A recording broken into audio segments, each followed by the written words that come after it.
Welcome to LC Screen Talk. My name is Larry, and this is my review of A Quiet Place Part 2.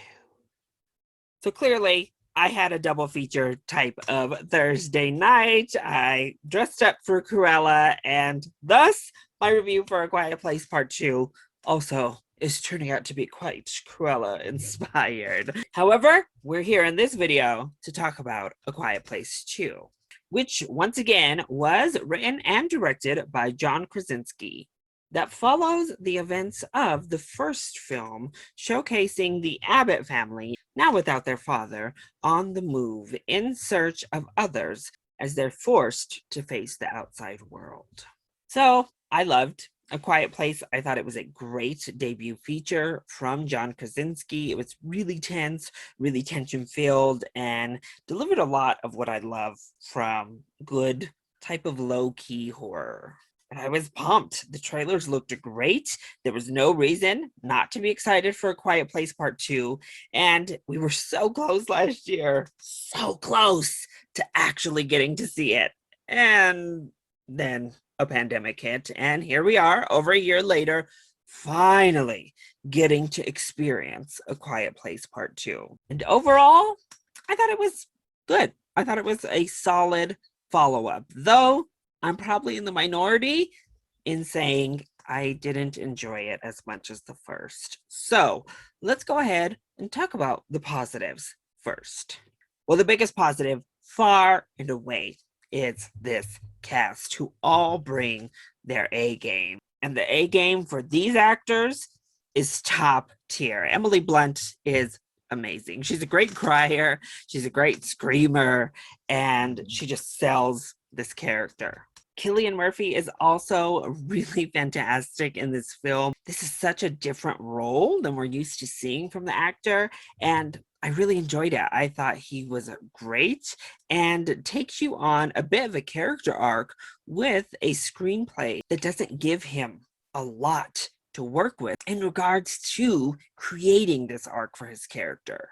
Noah Jupe is wonderful yet again. He's such a talented young actor, and yet again, he has his skills fully on display here. And then we have Millicent Simmons, who honestly, I think stole the show. I think she gives the best performance out of everyone here. And in many ways, it's her performance that is the crux of the entire film itself. Once again, the sound design is also fantastic and really aids in building that atmosphere and creating this creepy vibe, giving us these great moments when we get to the daughter and she can't hear or her hearing is fuzzy, when people are kind of like knocked back or knocked out.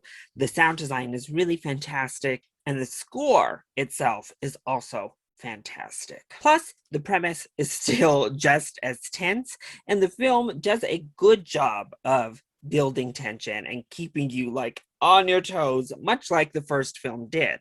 And the heart is still there. The family connection and that emotional attachment for the audience is all still intact. So then, what doesn't work so well when it comes to A Quiet Place Part 2? Well, I'm going to begin with a personal preference, and I just think the story worked better on a smaller scale, like the first film had. The first film was much more contained. The way in which it was able to build that tension in this really small, claustrophobic almost atmosphere was amazing. The only real aspect I think this sequel improved upon the first is the visual effects, because the monsters look amazing this time around and we see them a little bit more.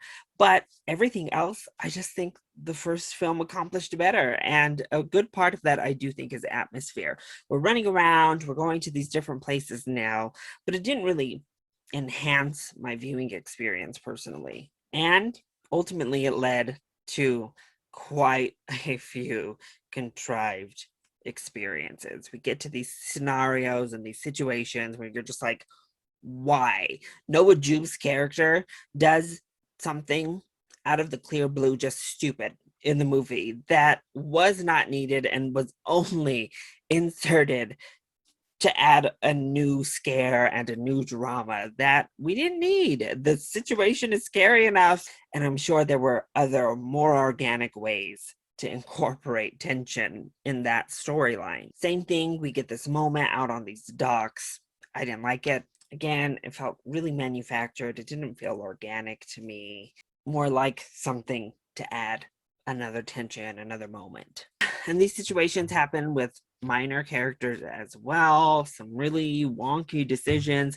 And I think the screenplay at large this time, it wasn't as strong just across the board. John Krasinski continues to impress with his directing skill. However, I just don't know that he was able to, one, craft a strong enough story, and two, make it compelling with the characters we had and the dialogues between the people. So overall, A Quiet Place Part 2 was fun. I think it's a solid sequel to a really great debut, and one I wouldn't mind visiting again. However, I just found it to be a step down across the board from the original, with a lot of facepalm situations and a weaker script, in my opinion. This sequel mostly delivers on what the first was able to bring, just not as good. So I would give A Quiet Place Part 2 a matinee ticket, particularly if you really loved the first film.